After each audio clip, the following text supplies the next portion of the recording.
ദൈവത്തിൻ്റെ സന്നിധിയിലിരിക്കുന്നതാണ് ഒരു മനുഷ്യ ജീവിതത്തിലെ ഏറ്റവും വലിയ അനുഗ്രഹം. മോശയെ ദൈവം വിളിച്ചപ്പോൾ ഇങ്ങനെ പറഞ്ഞു, എന്നോടുകൂടി ഇരിക്കുക, പർവ്വതത്തിലേക്ക് കയറി വരിക. ഇടക്കിടക്ക് ദൈവം മോശയോട് പറയുമായിരുന്നു. യോശുവയുടെ കാലം വന്നപ്പോൾ യോശുവ കൂടാരം വിട്ട് പിരിയാതെയിരുന്നു. ഉടനെ ദൈവം മോശയോട് പറഞ്ഞു, നിനക്ക് പകരം അവനെ കൈവച്ച് അനുഗ്രഹിക്കാൻ പറഞ്ഞു. ഓരോ വ്യക്തികൾ ദൈവത്തോട് കൂടുതൽ ആര് ചേർന്നിരുന്നിട്ടുണ്ടോ അവരെല്ലാം അസാധാരണമായ ശക്തിയുള്ളവരും അസാധാരണമായ ജ്ഞാനമുള്ളവരും അസാധാരണമായ ദൈവ കൃപയുള്ളവരുമായി തീർന്നു. ഈ ലോകത്തിൽ നമ്മൾ ജീവിക്കുമ്പോൾ ദൈവത്തോട് കൂടുതൽ സമയം ചിലവഴിക്കുന്നതിനനുസരിച്ചാണ് നമ്മുടെ ജീവിതം ധന്യമാകുന്നത്. ഇന്നെങ്ങനെയാണ് നമുക്ക് ദൈവത്തോടു കൂടി ഇരിക്കാൻ കഴിയുന്നത്? ഏതെങ്കിലും ഒരു മലയിൽ പോയിരിക്കണമോ? അങ്ങനെ ഇരിക്കുന്ന ഒത്തിരി ആൾക്കാർ ഇന്ന് ഭൂമിയിലുണ്ട്, എല്ലാ മതങ്ങളിലുമുണ്ട്. എന്നാൽ ദൈവത്തോടു കൂടി ഇരിക്കുവാൻ നമ്മുടെ വീട്ടിൽ തന്നെ ഇരിക്കാം. തുറന്ന വേദപുസ്തകവുമായി ബൈബിൾ വായിച്ചുകൊണ്ടിരിക്കുമ്പോൾ ആദിയിൽ വചനമുണ്ടായിരുന്നു, വചനം ദൈവത്തോടു കൂടെയായിരുന്നു, വചനം ദൈവമാണ്. ആ വചനത്തെ നമ്മൾ ധ്യാനിക്കുമ്പോൾ നാം ദൈവത്തോടു കൂടെയാണ് ഇരിക്കുന്നത്. മാത്രമല്ല, നമ്മൾ ആത്മാവിൽ പ്രാർത്ഥിക്കുമ്പോൾ, അന്യഭാഷകളിൽ പ്രാർത്ഥിക്കാൻ വരം ലഭിച്ചവരുണ്ട്. നിങ്ങൾ അങ്ങനെ തന്നെ തുടരുക, അല്ലെങ്കിൽ അതിനായി കാത്തിരിക്കുക, അല്ലെങ്കിൽ നന്ദി പറയുക. ദൈവം ചെയ്ത ഉപകാരങ്ങൾ ഓർത്ത് ദൈവത്തിന് നന്ദി പറയുക, ദൈവത്തെ സ്തുതിക്കുക. അവരെല്ലാം ദൈവത്തിൻ്റെ കൂടെയാണ് ഇരിക്കുന്നത്. കൂടുതൽ സമയം നിങ്ങൾ ദൈവത്തിൻ്റെ സന്നിധിയിൽ എങ്ങനെ ഇരിക്കുന്നുവോ അതാണ് നിങ്ങളുടെ ശക്തി. കൂടുതൽ ദൈവത്തോട് സമയം ചെലവഴിക്കുന്നവരാണ് കൂടുതൽ ശക്തിയുള്ളവർ. അങ്ങനെ ഒരു പ്രത്യേക കൃപ ഇന്നു മുതൽ ഓരോ പ്രിയപ്പെട്ടവർക്കും ജീസസ് എവരി ഡേ കേൾക്കുന്നവർക്കുണ്ടാകട്ടെ. യേശുവിൻ്റെ കൂടെ കൂടുതൽ സമയം ചെലവഴിപ്പാൻ ഓരോ പ്രിയപ്പെട്ടവരെയും കർത്താവ് ബലപ്പെടുത്തട്ടെ. ഇവിടെ പാടുന്ന ഓരോ പാട്ടുകളും കർത്താവുമായിട്ട് അടുത്ത് ഇടപഴകുന്നവർക്ക് ഏറ്റവും പ്രയോജനപ്പെടുന്ന വരികളാണ്. ചേർന്ന് പാടി കർത്താവായ യേശുവിനെ, പിതാവാം ദൈവത്തെ, പരിശുദ്ധാത്മാവിനെ നമുക്ക് ആരാധിക്കാം. നാനും എൻ വീടും എൻ വീട്ടാരനേവരും ഓയാമൽ നன்றി சொல்வோ. നാനും എൻ വീടും എൻ വീട്ടാരനേവരും ഓയാമൽ നன்றി சொல்வோ. ഒരു കരു പോലെ കാത്തീരേ നன்றി, എന്നെ സിതയാമൽ സുമന്തീരേ നன்றി. ഒരു കരു പോലെ കാത്തീരേ നன்றി, എന്നെ സിതയാമൽ സുമന്തീരേ നன்றി. എബനേസരേ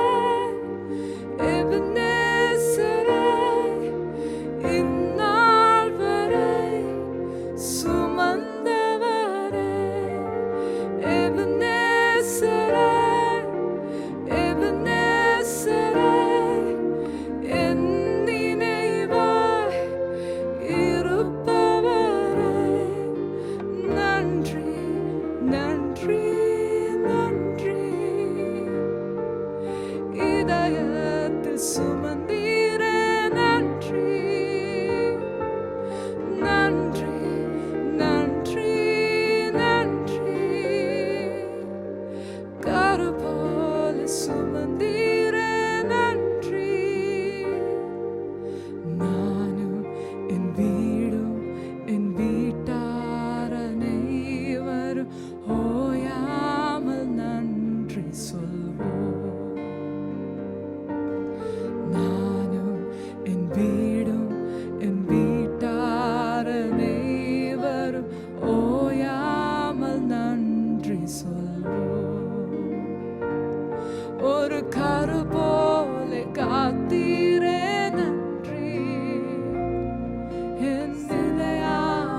ഇത്രത്തോളം ഞങ്ങളെ ചുമക്കുന്നതിനായി നന്ദി.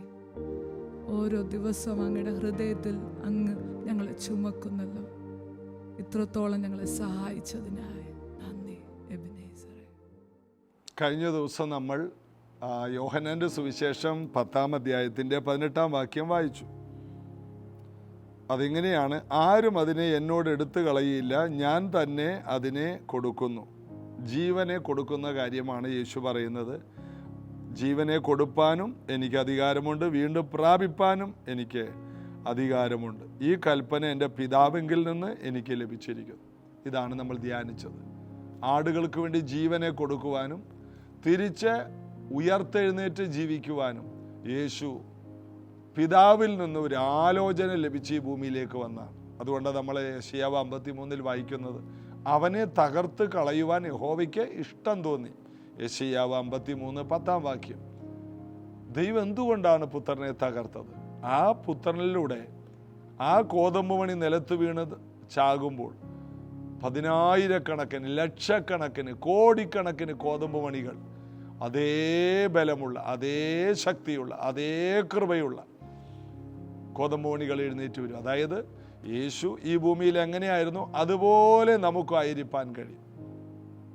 യേശു പിതാവിൻ്റെ അടുത്തോട്ട് പോയതുകൊണ്ട് അതിലധികമായിട്ട് നമുക്ക് ആയിരിക്കാൻ കഴിയും. യേശു കടലിൻ്റെ മീതെ നടന്നെങ്കിൽ നമുക്ക് വായുവിലൂടെ നടക്കാൻ കഴിയും. അതാണല്ലോ ഫിലിപ്പോസ് ചെയ്തത്. അത് യേശു ചെയ്തില്ലല്ലോ. ഫിലിപ്പോസിനെ ദൈവത്തിൻ്റെ ആത്മാവ് എടുത്തുകൊണ്ടുപോയി. യേശു ഉയർത്തെഴുന്നേറ്റ ശേഷം അത് ചെയ്തു. കഥ കടച്ചിരിക്കുമ്പോൾ ശിഷ്യന്മാരുടെ നടുവിൽ വന്നില്ലേ? ഞാൻ നിങ്ങൾക്ക് മുമ്പായി ഗലീലയ്ക്ക് പോകുമെന്ന് പറഞ്ഞില്ലേ? ഗലീലയിൽ ചെന്നപ്പോൾ യേശുവിനെ അവർ കണ്ടില്ലേ? ഇതെല്ലാം എന്തുകൊണ്ടാണ്?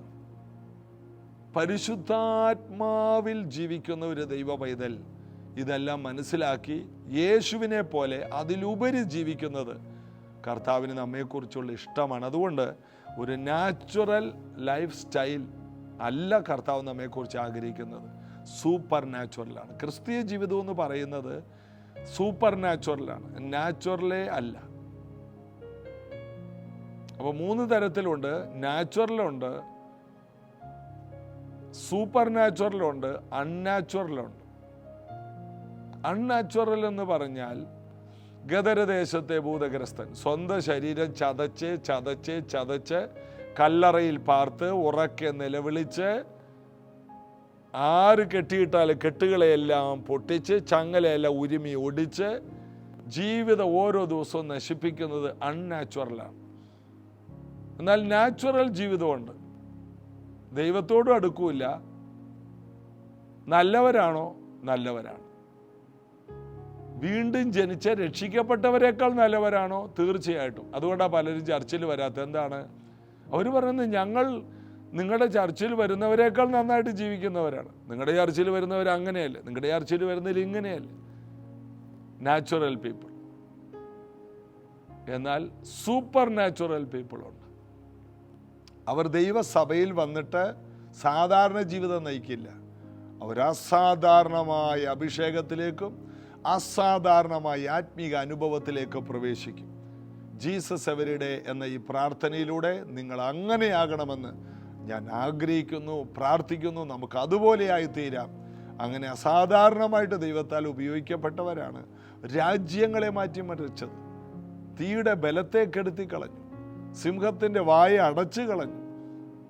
അങ്ങനെ അസാധാരണമായ ചില കാര്യങ്ങൾ നമ്മുടെ ജീവിതത്തിൽ ഉണ്ടായേ മതിയാവും. യേശു അങ്ങനെയായിരുന്നു. യേശുവിനെ കുറിച്ച് കാണുന്നതെല്ലാം ഇതാണ്. യേശു പറഞ്ഞു, ഞാൻ നല്ല ഇടയൻ, ആടുകൾക്ക് വേണ്ടി ജീവനെ കൊടുക്കുന്നു. അങ്ങനെ യേശു പറഞ്ഞ കാര്യം, ജീവനെ കൊടുക്കുന്നതും ജീവൻ എടുക്കുന്നതും പറഞ്ഞപ്പോൾ 19-ാം വാക്യം, ഈ വചനം നിമിത്തം യഹൂദന്മാരുടെ ഇടയിൽ പിന്നെയും ഭിന്നതയുണ്ടായി. അവരിൽ പലരും, അവന് ഭൂതമുണ്ട്, അവൻ ഭ്രാന്തനാകുന്നു, അവൻ്റെ വാക്ക് കേൾക്കുന്നത് എന്തിന്? അപ്പോൾ ഭൂതം ഉണ്ട്, ഭ്രാന്തനാകുന്നു. ഗദരദേശത്തെ ഭൂതഗ്രസ്തൻ്റെ ലക്ഷണം അതായിരുന്നു, അൺനാച്ചുറലായിരുന്നു. എന്നാൽ യേശു സൂപ്പർ നാച്ചുറലാണ്. ഇത് ഉൾക്കൊള്ളാൻ നാച്ചുറൽ മനുഷ്യന് കഴിയില്ല. പ്രാകൃത മനുഷ്യൻ എന്നാണ് സാധാരണ മനുഷ്യനെക്കുറിച്ച് ബൈബിളിൽ പറയുന്നത്. പ്രാകൃത മനുഷ്യൻ ദൈവാത്മാവിൻ്റെ ഉപദേശം കൈക്കൊള്ളുന്നില്ല. അങ്ങനെ നമ്മളിവിടെ കാണുന്നത് ഈ ആൾക്കാർ പറയുന്നത് ഇവനിൽ ഭൂതമുണ്ട്, ഇവന് ഭ്രാന്താകുന്നു. യേശുവിൻ്റെ ഉപദേശം കേട്ടിട്ട് യേശുവിനെ പിടിക്കാനായിട്ട് യേശുവിൻ്റെ സഹോദരന്മാരും വീട്ടിൽ നിന്ന് അമ്മയും കൂടി വന്നു. ജനാവലിയുടെ നടുവിൽ യേശു ഉപദേശിക്കുമ്പോൾ യേശുവിനെ കുറിച്ച് എന്താണ് പറയുന്നത്? ഇവൻ ഭൂതമുള്ളവനാണ്, ഇവന് ഭ്രാന്തുണ്ട്. യേശുവിനെ കൊണ്ടുപോകാൻ വന്നിരിക്കുകയാണ്. ഉടനെ യേശുവിൻ്റെ ജനക്കൂട്ടത്തിൽ ഒരാൾ പറഞ്ഞു, നിൻ്റെ അമ്മയും സഹോദരന്മാരും നിന്നെ കാണാനായിട്ട് കാത്തു നിൽക്കുന്നു. യേശു പറഞ്ഞു, എൻ്റെ അമ്മയാര്, എൻ്റെ സഹോദരന്മാരാര്? ദൈവത്തിൻ്റെ വചനം സ്വീകരിക്കുന്ന, കൽപ്പനകൾ പാലിക്കുന്ന ഏവരും ഈ ഇരിക്കുന്ന ഓരോരുത്തരും എൻ്റെ അമ്മയും സഹോദരന്മാരും സഹോദരിമാരാണെന്ന് പറഞ്ഞു. യേശു നോക്കിയത് ബന്ധങ്ങൾക്കല്ല, യേശു നോക്കിയത് ദൈവവചനം അനുസരിക്കുന്ന വ്യക്തികൾക്ക് പ്രാധാന്യം കൊടുത്തുകൊണ്ടാണ്. അതുകൊണ്ട് ദൈവവചനം അംഗീകരിച്ച് ദൈവവചനത്തിലൂടെ പോകുന്നവർക്ക് അമിത പ്രാധാന്യം തന്നെ നാം കൊടുക്കണം. രക്തബന്ധങ്ങളെക്കാൾ, നമ്മുടെ കൂടപ്പിറപ്പങ്ങളെക്കാൾ ദൈവവചനത്തിൽ നിലനിൽക്കുന്നവർക്ക് നാം പ്രാധാന്യം കൊടുക്കണം. പണമില്ലെങ്കിൽ ദൈവവചനത്തിൽ നിലനിൽക്കുന്നവരുണ്ട്. കഴിവോ പ്രാപ്തിയോ ഒന്നുമില്ലെങ്കിലും ദൈവവചനത്തിൽ ജീവിക്കുന്ന എത്രയോ കുടുംബങ്ങളുണ്ട്. അവരാരാലും അറിയപ്പെട്ടവരല്ല, എന്നാൽ അവർ വചനത്തെ കാത്തു. നിനക്ക് അല്പമേ ശക്തിയുള്ളെങ്കിലും നീ എൻ്റെ വചനം കാത്തു എന്ന് വെളിപ്പാട് പുസ്തകത്തിൽ പറയുന്ന പോലെ ദൈവവചനത്തെ സൂക്ഷിക്കുക. നമ്മിലുള്ള ദൈവവചനം, വിശുദ്ധ ജീവിതം, വേർപെട്ട ജീവിതം, മാതൃകാ ജീവിതം, ഈ വചനങ്ങളെയെല്ലാം നമ്മൾ കാക്കണം. അതായത് അതിൻ പ്രകാരം നമ്മൾ നിൽക്കണം. ഇതിനൊരു പ്രതിഫലമുണ്ട്. അങ്ങനെ യേശു ദൈവവചനത്തിന് വേണ്ടി നിന്നതുകൊണ്ട് യേശുവിനെ ഭൂതമെന്നും ഭ്രാന്തനെന്നും വിളിച്ചു. യേശു അവിടെ ഒന്നും തളർന്നില്ല. അവൻ്റെ വാക്ക് കേൾക്കുന്നത് എന്തിന് എന്നാണ് അവർ പറഞ്ഞത്. മറ്റു ചിലർ, അടുത്തത് ആ കൂട്ടത്തിൽ തന്നെ 2 ഗ്രൂപ്പ് ഉണ്ടായി. മറ്റു ചിലർ, ഇത് ഭൂതഗ്രസ്തൻ്റെ വാക്കല്ല, കാരണം ഭൂതത്തിന് കുരുടന്മാരുടെ കണ്ണ് തുറപ്പാൻ കഴിയുമോ? ഒരിക്കലുമില്ല. ഭൂതത്തിന് സൗഖ്യം നടത്താൻ കഴിയില്ല. ഭൂതത്തിന് ബന്ധനങ്ങളെ അഴിക്കാൻ കഴിയില്ല. ഭൂതത്തിന് രോഗികളെ സൗഖ്യമാക്കാൻ കഴിയില്ല. അപ്പോൾ മന്ത്രവാദികളിൽ നടക്കുന്നതോ? നന്മ ചെയ്യാൻ പിശാചിന് കഴിയില്ല. എല്ലാ നന്മയും കർത്താവാണ് ചെയ്യുന്നത്. അപ്പോൾ ഭൂതത്തിൻ്റെ കാര്യത്തിൽ ഒരു കാര്യം അറിയണം, നന്മ ചെയ്യാൻ ഭൂതത്തിന് കഴിയില്ല. ഭൂതത്തിൻ്റെ ജോലി യേശു പറഞ്ഞു, അറുക്കുക, മുടിക്കുക, കൊല്ലുക. അതാണ് ഈ കാലത്ത് കാണുന്ന ക്യാൻസർ ഏറ്റവും നല്ല ഉദാഹരണം. ഓപ്പറേഷൻ ചെയ്ത് ഓരോ ഭാഗം മുറിച്ച് കളയുന്നു. സാമ്പത്തികമായിട്ട് ഇങ്ങനെ ഓപ്പറേഷൻ ചെയ്ത് ആശുപത്രി കയറി സാമ്പത്തികമായിട്ട് മുടിക്കുന്നു. അവസാനം ആളെയും കിട്ടുമോ? അതുമില്ല. ഒന്നും ചെയ്യാതിരുന്നാൽ പിന്നെയും കുറച്ചാളും കൂടി ആളുണ്ടാവും. ഒരു ആശുപത്രി കയറി ഇറങ്ങി കഴിയുമ്പോൾ ആളുടെ ആയുസ് കുറയുകയാണ്. ഇതിൽ നിന്ന് മനസ്സിലാകുന്നു ഇതൊന്നും ദൈവത്തിൽ നിന്നല്ല. വേണമെങ്കിൽ നമുക്ക് ആശുപത്രികളിലൂടെ മാത്രം നാച്ചുറലായിട്ട് ജീവിച്ചു പോകാം. എന്നാൽ അസാധാരണമായിട്ട് കർത്താവിനെ ഒന്ന് വിശ്വസിക്കാമെങ്കിൽ യേശുവിൻ്റെ അടിപ്പിണരാലുള്ള സൗഖ്യം നിശ്ചയമായിട്ട് നമുക്കുണ്ടാകും. നമുക്ക് ദൈവത്തെ ആശ്രയിക്കാൻ കഴിയണം. കാലേബിനെയും യോശുവയെയും കർത്താവ് അനുഗ്രഹിച്ചതിൻ്റെ കാരണം അവർ ദൈവത്തിന് അനുകൂലമായിട്ട് സംസാരിച്ചു. ദൈവത്തിന് അത് കഴിയുമെന്ന് പറഞ്ഞു. കാലേബ് പറഞ്ഞു, നമുക്കവിടെ ചെന്ന് കനാനിൽ ദൈവം നമ്മുടെ കൂടെ ഉള്ളതുകൊണ്ട് നമുക്ക് ആ ദേശത്ത് ചെല്ലാൻ കഴിയും, ആ ശത്രുക്കളെ ജയിക്കാൻ കഴിയും. യോശുവയെ അതിനെ സപ്പോർട്ട് ചെയ്തു. രണ്ടുപേരും ദൈവത്തെ സപ്പോർട്ട് ചെയ്തു പറഞ്ഞു. ഇതുപോലെ ദൈവവചനം പറയുന്നവരിൽ ദൈവത്തിന് പ്രസാദമുണ്ട്. ദൈവത്തിന് സൗഖ്യമാക്കാൻ കഴിയും. എന്നാൽ പിശാചിന് ഒരു സൗഖ്യവും വരുത്താൻ കഴിയില്ല.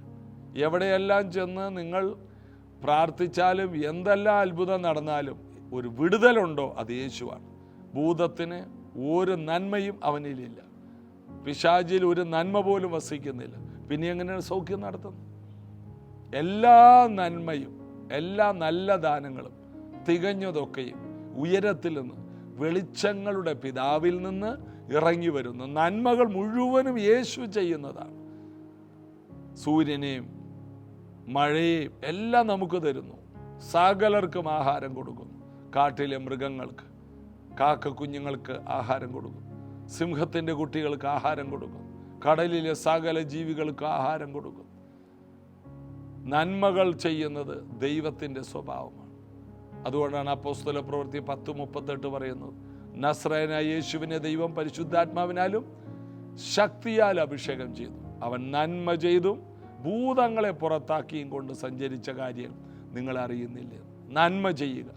പരിശുദ്ധാത്മാവ് വന്നു കഴിഞ്ഞാൽ പിന്നെ നന്മ ചെയ്യാനുള്ള ഒരു ശക്തി വരികയാണ്.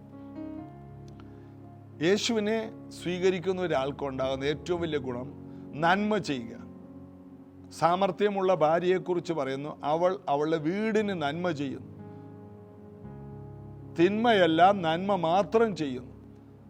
ഒരു വ്യക്തി വീട്ടിൽ വസിക്കുമ്പോൾ മറ്റുള്ളവർക്ക് തിന്മ ചെയ്യുന്നുണ്ടെങ്കിൽ ആ വ്യക്തി പിശാചിൻ്റെ കയ്യിലാണ്. അതെന്താണ്? വീട്ടിലെ ജോലിയെല്ലാം ചെയ്തിട്ട് പിന്നെ കിടന്ന് വഴക്കുണ്ടാക്കൂലേ, അത് പിശാച് ചെയ്യുന്നു. ആ ജോലി ചെയ്തതല്ല യേശുവിൻ്റെതാണ്. നന്മ ചെയ്യുന്നതെല്ലാം കർത്താവിൻ്റേതും. അതിനുശേഷം ഞാൻ ഒറ്റക്കാണ് കഷ്ടപ്പെടുന്നത്, ഞാൻ ഒരാൾ കാരണമാണ് ഈ വീട് നിലനിൽക്കുന്നത്, ഇങ്ങനെയൊക്കെ പറഞ്ഞ് വഴക്കുണ്ടാക്കൂലേ, ആ വ്യക്തിയുടെ കാര്യം പറഞ്ഞു. തിന്മ, എല്ലാ തിന്മയുടെ വാക്കും. നന്മ ചെയ്യുക. വീട്ടുകാർക്ക് നന്മ ചെയ്യുക, അയൽവാസികൾക്ക് നന്മ ചെയ്യുക, സഹവിശ്വാസികൾക്ക് നന്മ ചെയ്യുക, കൂട്ടുവിശ്വാസികൾക്ക് നന്മ ചെയ്യുക. ദൈവരാജ്യത്തിൽ നിങ്ങൾ നന്മ ചെയ്യുന്നവരാകണം. നന്മ ചെയ്യാനൊരു അഭിഷേകം, നന്മ ചെയ്യാനൊരു ശക്തി. അപ്പോൾ അവിടെ ഒരു ഗ്രൂപ്പ് എഴുന്നേറ്റിട്ട് പറയുകയാണ്, മറ്റു ചിലർ, ഇത് ഭൂതഗ്രസ്തന്റെ വാക്കല്ല, ഭൂതത്തിന് കുരുടന്മാരുടെ കണ്ണ് തുറപ്പാൻ കഴിയുമോ? അവരുടെ ഇടയിൽ വലിയ ഭിന്നതയുണ്ട്. 2 ഗ്രൂപ്പായിട്ട് തിരിഞ്ഞു. യേശു പറഞ്ഞു, ഞാൻ വന്നത് ഭിന്നത വരുത്താനാണ്. എന്താണ്? ദൈവത്തിൻ്റെ പ്ലാനുള്ളവരെല്ലാം ഇതിനോട് അനുകൂലിക്കും. ദൈവത്തിൻ്റെ പ്ലാനിലില്ലാത്ത വ്യക്തികൾ ഇതിനെതിരായിട്ട് തിരിയും. അതുകൊണ്ടാണ് പൗലോസ് എടുത്ത് പറഞ്ഞത്, ക്രൂശിൻ്റെ വചനം നശിച്ചു പോകുന്നവർക്ക് ഇത് മണ്ടത്തരമാണ്, ബോഷത്തരമാണ്. എന്നെ ഈ പറയുന്നേ രാവിലെ എഴുന്നേറ്റിട്ട് വേറെ എന്തൊക്കെ പറയാമായിരുന്നു. ക്രൂശിൻ്റെ വചനം നശിച്ചു പോകുന്നവർക്ക് ഇത് വിഡ്ഢിത്തരമാണ്, അവരിത് ശ്രദ്ധിക്കില്ല. എന്നാൽ രക്ഷിക്കപ്പെട്ട നമുക്കോ ഇത് ദൈവശക്തിയാണ്. ഇത് ഈ പ്രാർത്ഥന തീരും വരെ കാണാതിരിക്കാൻ പറ്റില്ല. ഇത് രക്ഷിക്കപ്പെട്ടവർക്ക് ഇത് ശക്തിയാണ്. ദൈവവചനം യേശുവിനെ കുറിച്ച് കേൾക്കുന്നത് നമ്മുടെ ജീവിതത്തിൽ ശക്തിയാണ്. ഓരോ ദിവസവും ജീസസ് എവരിഡേ കേൾക്കുമ്പോൾ നമ്മിൽ എന്തെന്നില്ലാത്ത ശക്തിയാണ്. ഇത് പറയാൻ എനിക്കെന്തൊരു ശക്തിയാണ്. കർത്താവിൻ്റെ വചനം പറയണം, സൗഖ്യം പറയണം. എല്ലാ നന്മകളും യേശുവിൽ വിശ്വസിക്കുന്നവർക്കാണ്. യേശുവിൽ വിശ്വസിക്കുന്നവൻ മരിച്ചാലും ജീവിക്കും. വേറെ ആർക്ക് ഈ വാക്കൊക്കെ എടുത്തു പറയാൻ ധൈര്യമുണ്ട്? യേശു പറഞ്ഞു, ഞാനാണ് വഴിയും സത്യവും ജീവനും. എന്നിലൂടെ നിങ്ങൾ കടക്കും, നിത്യതയിൽ കടക്കും, പിതാവിൻ്റെ അടുക്കലേക്ക് പോകും. ഇങ്ങനെ പറയാൻ ഈ ഭൂമിയിൽ ഒരു മനുഷ്യന് തൻ്റെ ഇടമുണ്ടോ? ഇല്ല.